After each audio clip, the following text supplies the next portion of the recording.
Have you ever been somewhere where you immediately recognized, oh goodness, I am in the presence of God? I was in places like that this past week, walking on the bluffs and seeing where the erosion of certain types of rock formation left only other types of rock formation along the edge of the sea, and it was absolutely breathtaking and wild. Filled me with a sense of peace and a sense of awe and a sense of, okay, all right, getting regrounded and getting what I need to go out into the world. Today's reading from Isaiah gives us four really simple steps that I think really take what that experience gives us and helps us figure out our lives together. Those four steps are recognize, examine, receive, and answer. I'll say that again. Recognize, examine, receive, and answer. There's a Better Than Ezra song called Recognize that talks about dreams he has where he had to begin to recognize things about himself. But anyway, that's side point. Sorry. It's important for us in everyday life even to cultivate an ability to recognize the presence of God. It's easy to recognize the presence of God when you're on top of a mountain or when you're by the sea or when you're surrounded by family that love you and care for you. But it's really hard to recognize God's presence when you want to wring someone's neck, when the world has worn you down to the bone, when people misunderstand you and jump down your throat unhelpfully and incorrectly because of mistaken assumptions. Or when your brothers or sisters are annoying the crap out of you where you just don't want to see them anymore. It's important to continue to make sure that we recognize where God is. And that's one of the things that in Isaiah's passage today, he was not expecting to see what he saw. Exactly. God's presence, God's robes hem filling up the entire temple. The temple was humongous. And then, as he recognized that, he then began to immediately examine himself and his people. And he was scared out of his mind because he recognized that, oh man, we're not on board, we're not doing things right, we've got to figure out things, I'm going to die because I'm not right for being in the presence of God. So he recognized God's presence and then he examined his own life for where he lined up and didn't line up.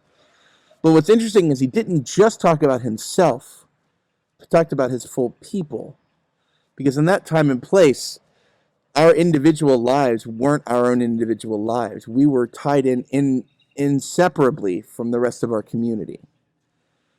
Contrary to popular belief these days, I think that still holds true.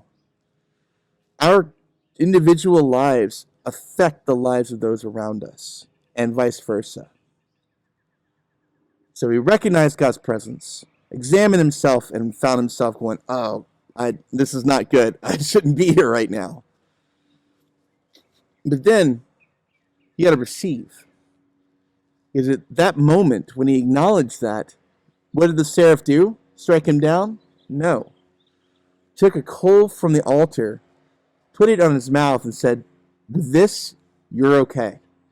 You have received the love of God, you have received forgiveness, and you have received grace.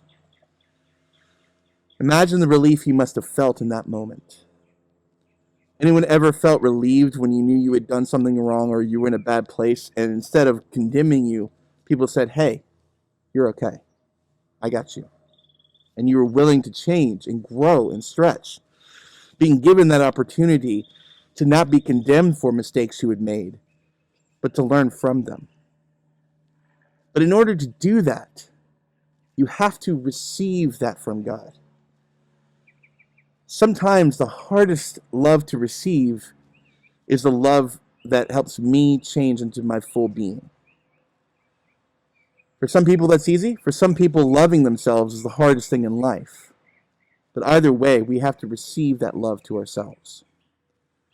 To recognize God's presence, examine our lives, receive God's love, God's grace, God's affirmation and empowerment to do what we need to do in the world. Then answer. It is no coincidence that only after Isaiah's mouth had been blotted, the voice of God said, "Who will go for us? Whom shall I send?" It's almost like God was giving him a nudge, saying, "Hey, buddy, I'm talking to you."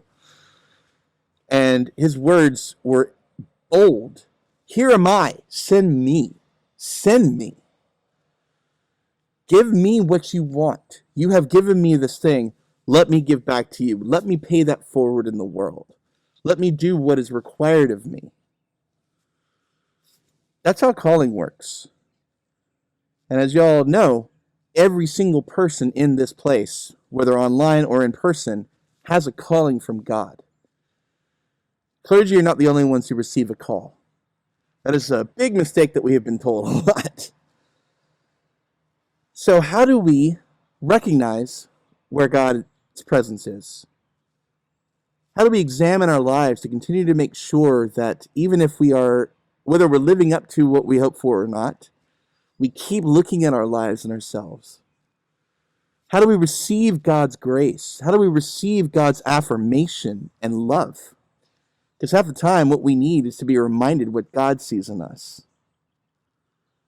And then how do we answer that call when God asks for someone to go and do the thing that we are called to do?